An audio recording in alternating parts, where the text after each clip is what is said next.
Hello বড় ভাইরা, আবারও একটা ব্লগ নিয়ে আসি পড়েছি। আমি পুকুর পাড় দিকে হাঁটতে লাগি পড়েছি তেল সাবন নিয়ে সিনাতে যাওয়ার জন্য। তো বড় ভাই, এই যে পুকুর পাড়ে এত কাগজ মাগজ দেখছো, এই যে এই পাড়টায়, তারপরে এই পুকুর পাড়টায় দুদিন আগে ঘাট হইলো।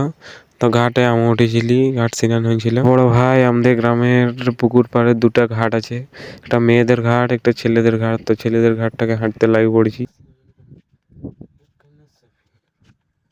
দেখো বড় ভাই, ছেলেদের ঘাটটা এই যে আমাদের ঘাটটা, ঘাটে এই যে প্যান্ট জামা ফেলানো আছে। এই যে ঘাট স্নান, এই ঘাটটায় স্নান হয়েছিল। তো যত লোকে প্যান্ট জামা ফেলাইছে। আর এই যে পুকুরটা দেখতে পাচ্ছ, পুকুরটায় সারা বছর জল জমি থাকে, বাইরে আনানোর জায়গা নেই আর ঢুকারও জায়গা নেই। আর এই যে বাঁধটা, এটাকে শোল বলা হয়, বরিশালের শোল যাকে বলে। তো বড় ভাই, গামছা তামছা খুলি, তেল সামন রাখি, সিনাতে লাগি পড়বো এখন।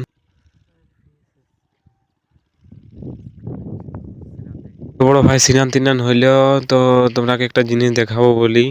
এই যে আমাদের পুকুর পাড়টা, এই যে আমাদের পাড়টা বটে, মানে আমাদের পুকুর, এই যে লাইন গেছে, এই যে পুকুর পাড়ের উপরে উপরে কারেন্ট তার গেছে। আগে এই জায়গাটায় বাঁশঝাড় ছিল। তো বড় ভাই, দুপুর দুপুর স্নান খাওয়া করে ঘুরতে চলে আসেছি কল্যাণ পাড়। এই যে আমাদের ছোট ছোট ব্রিজ।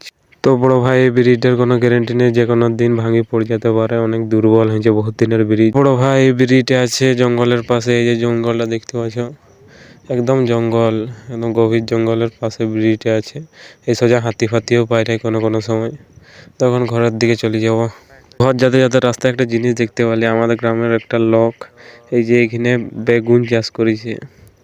দেখতে জল পামাইছে মনে হয় আজকেই। এই যে বনের জঙ্গলের পাশে একদম বেগুন চাষ। এই ধার পাশে কেউ এরকম সবজি চাষ করেনি, তো এই বেগুন চাষ করেছে।